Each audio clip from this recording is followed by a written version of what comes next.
I am Dave Cross. I'm very honored to be one of the masters on the Arcanum, and I want to tell you a little bit about myself, where I come from, and some of my philosophies about life. No, not philosophy about life, but the kind of things that I like to do and what makes me happiest when I'm working with people in either Photoshop or photography.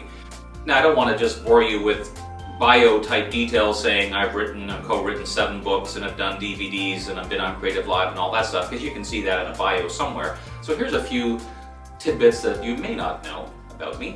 I went to McGill University because I grew up in Canada, and while I was there I played on the varsity soccer team for 4 years. And as an example of the worst timing in the world, after playing at McGill for 4 years, the 2 years after I graduated, the McGill soccer team won the national championship. Thanks, guys. Awesome. But I also did get, during that time, I did have a tryout with the Montreal Manic of the North American Soccer League. So I can say that I did have a tryout. I do have a letter somewhere in a scrapbook saying we are unable to offer you a contract at this time, which is the form letter they sent to me and the other 40 guys that were at that tryout. I'd still be playing soccer if it wasn't for the fact that my knees just said, no, can't do that anymore. I'm extremely happy that I get to do for a living what I love, and that's teach. I've always been a teacher. My degree is in education, although it's phys ed, but I very quickly realized I didn't want to be a phys ed teacher.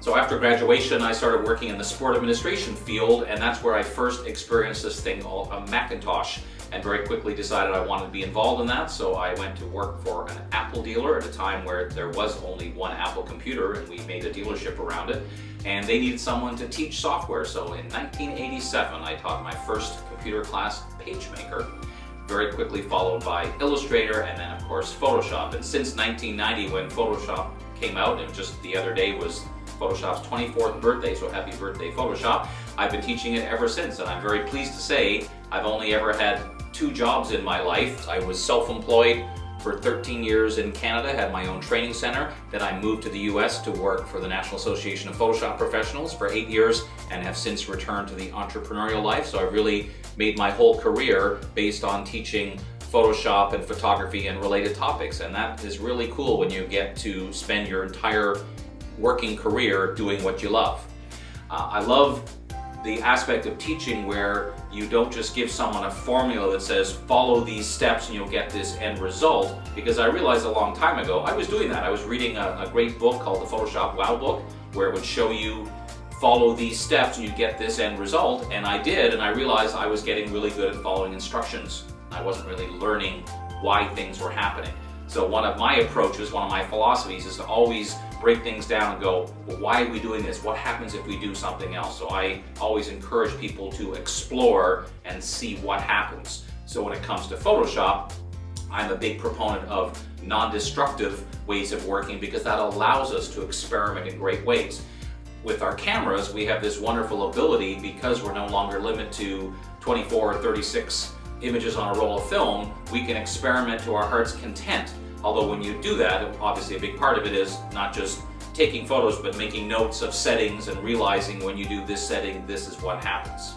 Personally, I've always had a camera. In the early days, I would take photos and go into the dark room and develop them, and then later on I would take them somewhere and then scan them into my computer and work on them in Photoshop. And now, of course, like most people, I work digitally, and unlike some people that pine for the days of film, I don't. I much prefer the ability to do things digitally, but I love combining camera and Photoshop.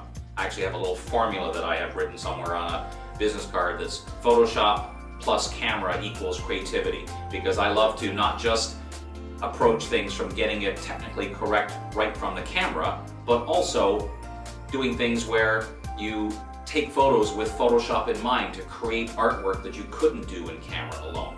Now, I should add a couple of things from a traditional biography standpoint. I have done written a whole bunch of books and ebooks and DVDs, and been on Creative Live, and have my own blog, dcross.com, where I share things. In 2009, I was very honored to be included into the Photoshop Hall of Fame as an educator, and that was a big honor for me, because that's what I do for a living. So to be recognized that way was absolutely wonderful. But the most important thing is, I have worked with thousands and thousands and thousands of people, all literally around the world, and have heard their issues and their problems and their challenges. So the training that I do is based on that, based on what are the common problems people have and how can we address them. I hope you enjoy the videos I have here on the Arcanum. If you end up being in my cohort, we'll explore the wonders of photography and Photoshop and how we can pull it all together and create images that we love.